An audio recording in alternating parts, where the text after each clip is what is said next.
इसको हम लोग क्या कहते हैं, मेंडलीव्स पीरियोडिक टेबल।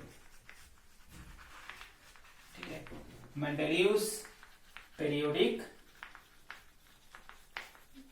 मेंडलीव ने क्या किया है कि इंक्रीजिंग मास ऑर्डर के बेसिस पे, इंक्रीजिंग मास ऑर्डर बोलने का मतलब है किसी भी एटम के बढ़ते हुए मास के बेसिस पे इन्होंने क्लासिफाई किया।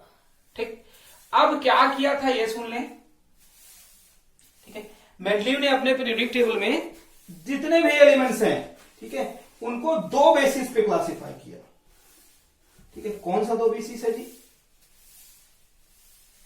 ठीक, पहला है इंक्रीजिंग मास ऑर्डर, मतलब मास के बढ़ते हुए सीक्वेंस में, और सेकेंड है ऑक्सीडेशन वैलेंसी के बेसिस पे। ठीक है, वैलेंसी कैसे?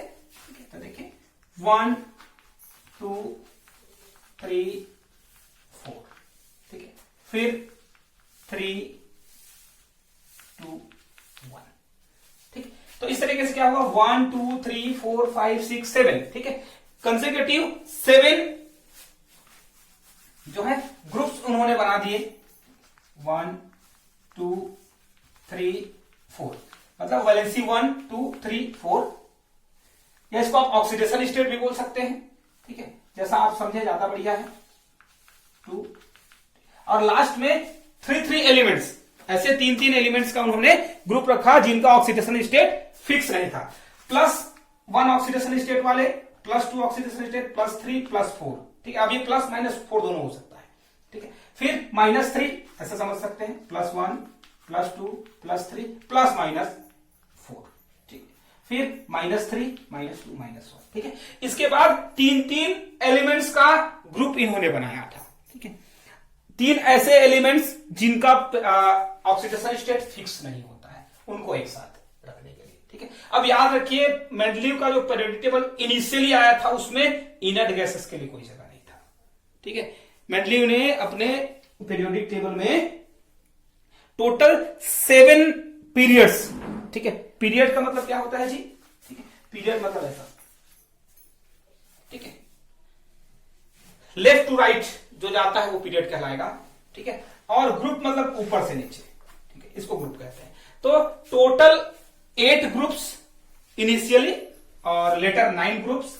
ठीक है, और 7 पीरियड में क्लासिफाई किया। ठीक है, इन्होंने फर्स्ट पीरियड में सिर्फ एक एलिमेंट को रखा जिसका नाम है हाइड्रोजन। ठीक है, फर्स्ट पीरियड के फर्स्ट ग्रुप में सिर्फ एक ही एलिमेंट रखा है इन्होंने, वो है आपका हाइड्रोजन। ठीक है, अब इन्होंने क्या किया, जितने भी ग्रुप्स हैं, ठीक है, उनको ए और बी दो सब ग्रुप में डिवाइड किया, A B A B A B. ठीक है, ए और बी। ठीक, और जो 8 मेंडलीव के पीरियोडिक टेबल में फर्स्ट पीरियड में सिर्फ एक ही एलिमेंट है जो है आपका हाइड्रोजन। ठीक, उसके बाद फर्स्ट पीरियड में और कोई भी एलिमेंट नहीं है। फिर देखें सेकेंड पीरियड में हाइड्रोजन के ठीक नीचे है आपका लिथियम। ठीक है, फिर है सेकेंड ग्रुप में बेरिलियम, थर्ड में बोरॉन, फोर्थ में कार्बन, फिफ्थ में नाइट्रोजन, सिक्स्थ में ऑक्सीजन, सेवेंथ में फ्लोरीन। ठीक है, अब याद रखेंगे यहां 8th ग्रुप में सेकंड पीरियड में कोई एलिमेंट नहीं, ना तो फर्स्ट ग्रुप में एलिमेंट है ना ही सेकंड ग्रुप में एलिमेंट है। ठीक है, फिर आते हैं हम थर्ड पीरियड में, तो ये शुरू होता है सोडियम से, क्योंकि इसने इनर्ट गैसेस को जगह नहीं दी थी। इनका भी वही मानना था जो डोबे-राइनर का मानना था कि जो आपका इनर्ट गैस है वो केमिकली एक्टिव नहीं होते, इसलिए उनको जगह नहीं दी गई थी। सोडियम के बाद मैग्नीशियम, मैग्नीशियम के बाद aluminium, silicon, phosphorus, sulphur, chlorine. ठीक है, और इस बार भी यहां किसमें 8th ग्रुप में किसी को भी जगह नहीं दी गई थी। फिर आपका पोटासियम। ठीक है, पोटासियम के बाद क्या है आपका कैल्शियम।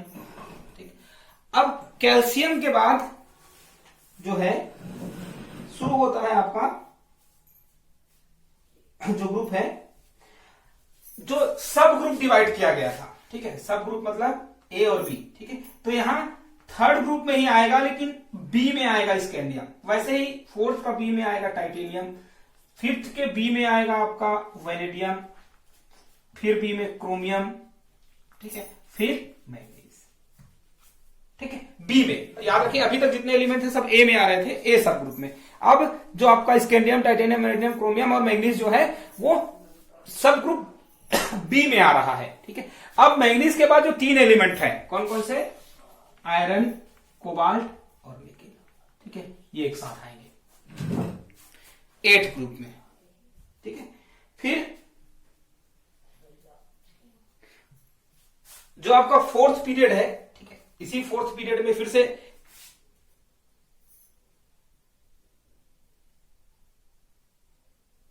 एलिमेंट को क्लासिफाई किया जाएगा। ठीक है, क्यों किया जाएगा, देखिए 4th पीरियड में अगर हम बात करें, ये 4th पीरियड है। ठीक है, तो फर्स्ट का ए में आपका पोटेशियम है और फर्स्ट के सेकंड के ए में आपका कैल्शियम है। बी भी अभी खाली है इसका। ठीक है, तो यहां आएगा फर्स्ट के बी में कॉपर और सेकंड के बी में जिंक।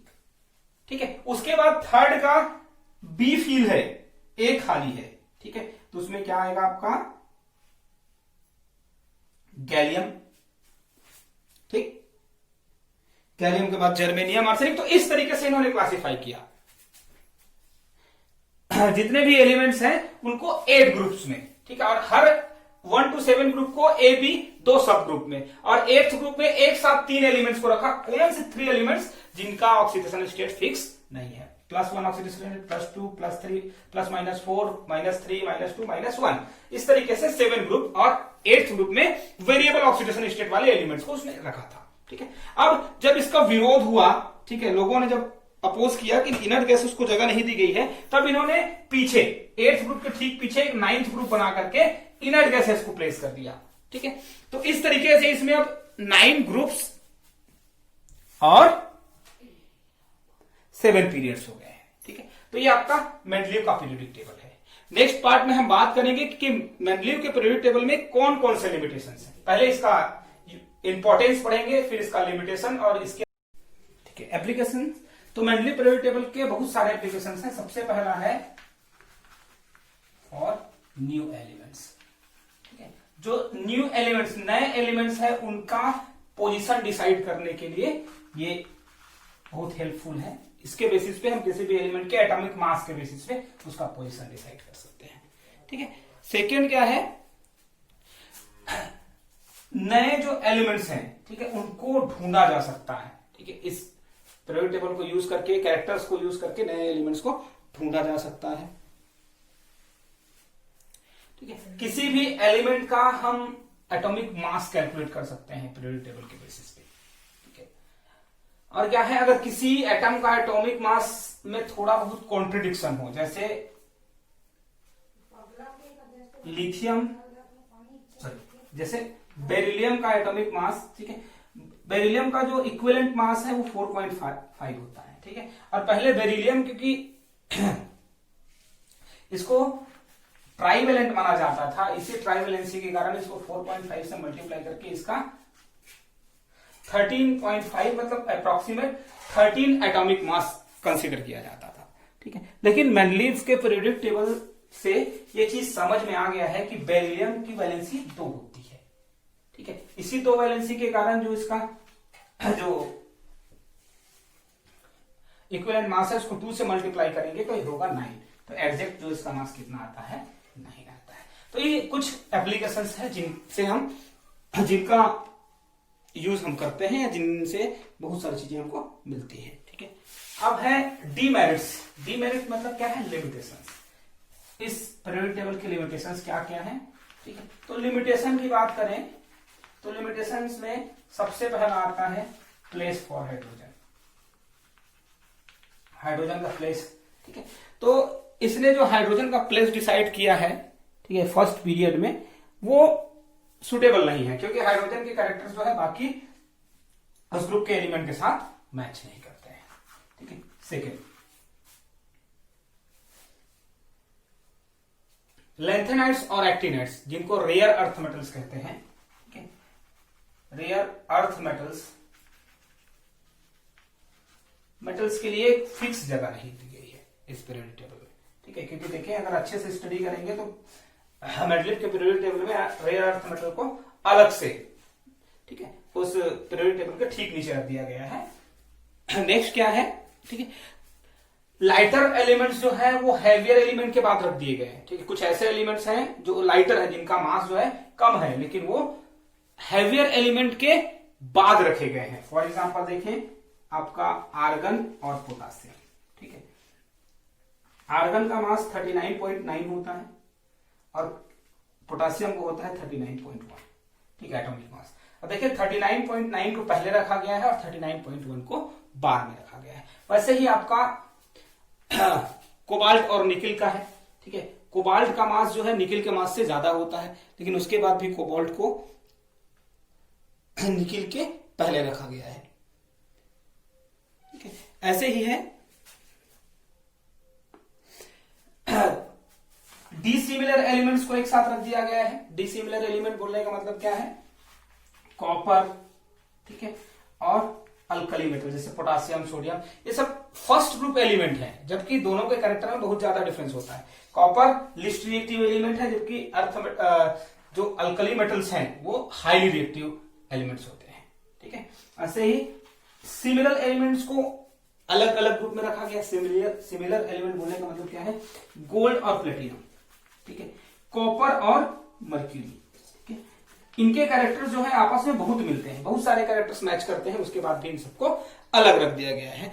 तो ये बेसिक थोड़े से इसके लिमिटेशंस हैं। और एक है आइसोटॉप, जो सबसे मेजर इसका लिमिटेशन है वो है आइसोटॉप्स। किसी एलिमेंट के अगर आइसोटॉप्स है तो उन आइसोटॉप्स के लिए कोई जगह नहीं है। फॉर एग्जांपल देखें, कार्बन के 3 आइसोटॉप्स होते हैं, 12, 13 एंड 14, ठीक है। जबकि इस पीरियोडिक टेबल में 14 जो है नाइट्रोजन के लिए प्लेस्ड है, तो उस पोजीशन में कार्बन 13 और 14 के लिए कोई भी जगह नहीं है, ठीक है। तो ये बेसिक हाइड्रोजन का जो प्लेस है वो फिक्स नहीं है। रेयर अर्थ मेटल को सही जगह नहीं रखा गया है। हैवियर एलिमेंट्स को लाइटर एलिमेंट के पहले प्लेस कर दिया गया है, ठीक है।